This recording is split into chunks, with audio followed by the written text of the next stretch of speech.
Spying in the bushes. One day, when I was 11 years old, I was playing at my friend Amanda's house, when we heard agitated yelling from her next-door neighbor's home.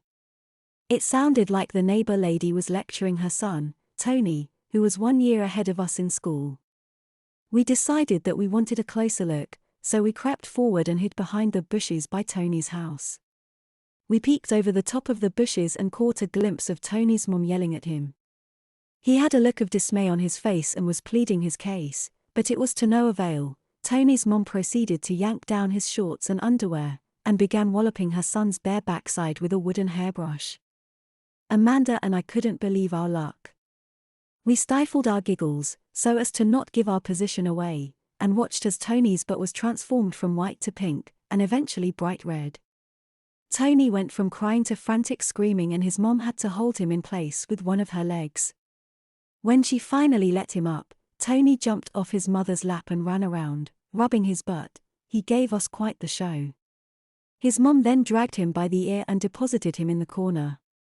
We decided that we'd better get gone while the getting was good, so we stealthily retreated from Tony's yard back to Amanda's house, and we would have gotten away with it, too, if it wasn't for Amanda's big fat mouth. Later that day, after I had gone home, Amanda saw Tony outside and unwisely teased him about his spanking. She told him that we had both seen him getting spanked bare bottom and crying like a baby. Tony got agitated and started yelling at Amanda. The noise drew the attention of his mother, who showed up just as Amanda was teasing him about how we saw his weenie flopping around after his spanking.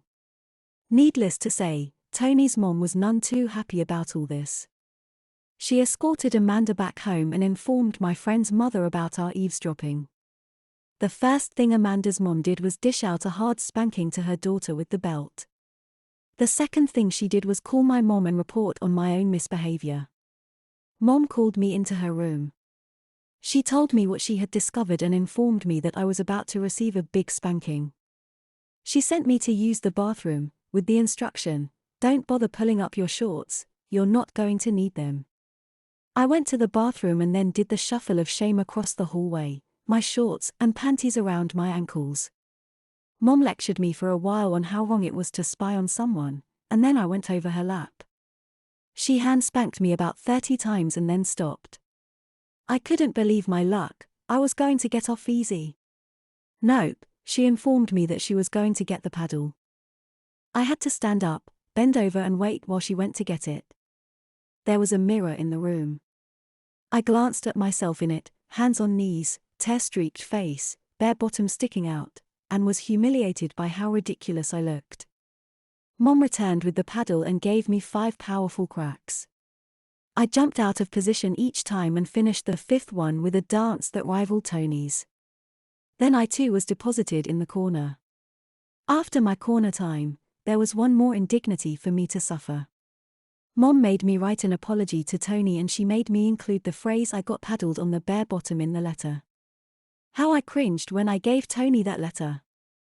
That was the first time that I was ever hand spanked and then paddled, but it would not be the last.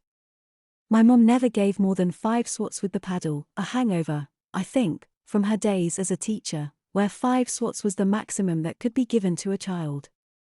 So from that point on, if she thought I had been really bad, it was hand spanks first and then 5 of the paddle to finish. One last thing.